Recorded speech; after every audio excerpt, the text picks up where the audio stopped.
C'est important que chacun en Guadeloupe sache connaître son type d'hémoglobine. Est-ce que je suis transmetteur? Est-ce qu'il y a un risque pour mes enfants, etc. Très important, 11% de la population.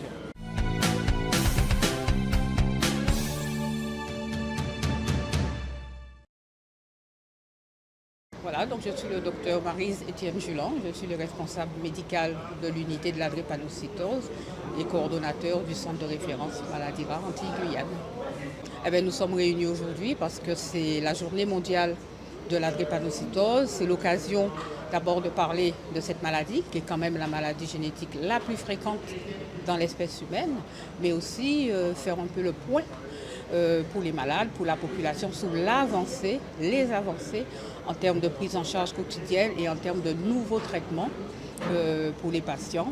Nouveaux traitements qui ont changé radicalement quand même l'évolution de la maladie et augmenter l'espérance de vie des patients. Alors, je suis le professeur Martin Mukissim Kaza, chirurgien orthopédiste, expert en orthopédie drépanocytaire.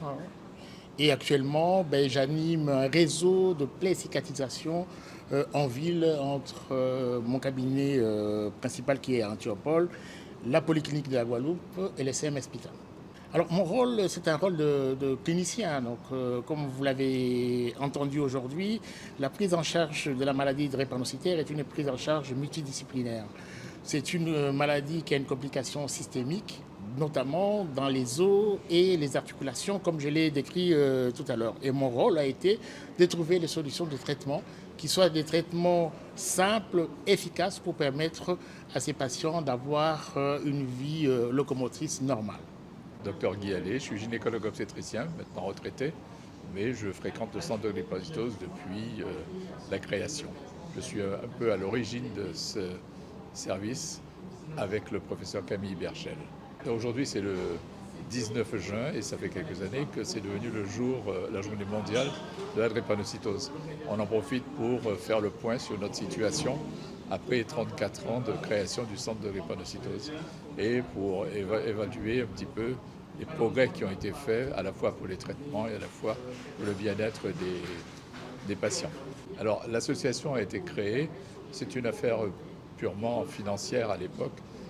C'est une association qui permettait de recevoir des fonds de différents organismes pour pouvoir aider à la création du centre lui-même. Alors, cette association s'appelle l'AGDPM, c'est un nom très long, Association guadeloupéenne pour le dépistage des maladies métaboliques, des maladies génétiques et des handicaps de l'enfant.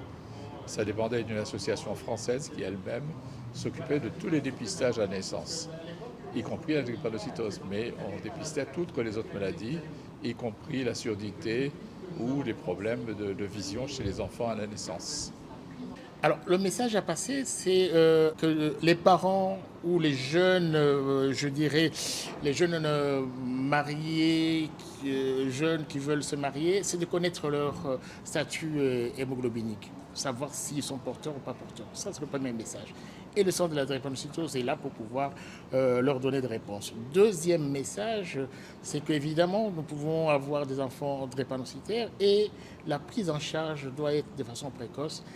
Et la création, et là nous nous rendons hommage au professeur Berchel et à tous ses collègues et toute l'équipe qui avait vraiment créé le centre de la drépanocytose pour permettre une prise en charge précoce, globale, multidisciplinaire, qui permet aujourd'hui à ces patients de vivre normalement leur maladie. Mais cette association ne supporte plus le centre de drépanocytose qui était géré donc par cette association de loi 1901 et le centre de drépanocytose est devenu une unité comme un service médical du CHU. Donc notre association n'a plus lieu d'être et donc elle va interrompre son activité, de même que l'association française qui s'occupait du dépistage a disparu. Donc nous aussi on va disparaître, mais on restera toujours attaché à s'occuper des drépanocytaires. Alors en fait, ces nouveautés sont directement issues de la recherche, parce qu'en fait, plus on avance de la recherche, mieux on connaît les mécanismes de la maladie, qui sont en fait des mécanismes très complexes, et cette connaissance permet de proposer différents traitements qui pourraient modifier la survenue des complications. Et donc aujourd'hui, il y a des traitements de tous les jours, à prendre tous les jours, qui ont démontré leur efficacité. Le plus connu, donc, c'est l'hydroxycarbamide, mais il y en a d'autres qui viennent de sortir il y a peu d'années et qu'on utilise chez les patients.